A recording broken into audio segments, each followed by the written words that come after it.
किसी पुराने वीरान गांव में, जहां दिन में भी धुंध छाई रहती थी, एक लड़की रहती थी, सायरा।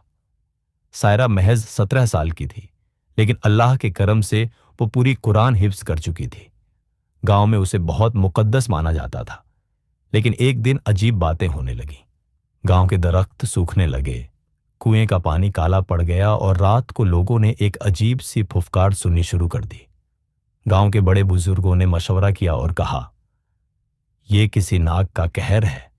इसे रोकने के लिए हाफिजा सायरा का निकाह इस नाग से करना होगा, वरना पूरा गांव बर्बाद हो जाएगा।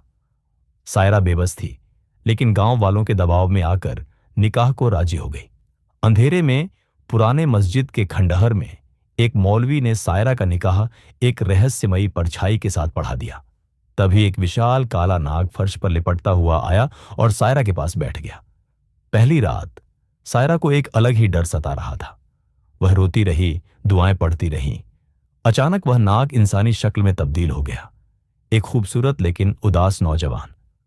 उसकी आंखों में सदियों का गम था। उसने सायरा से कहा, मैं एक इंसान था, लेकिन एक श्राप की वजह से नाग बन गया।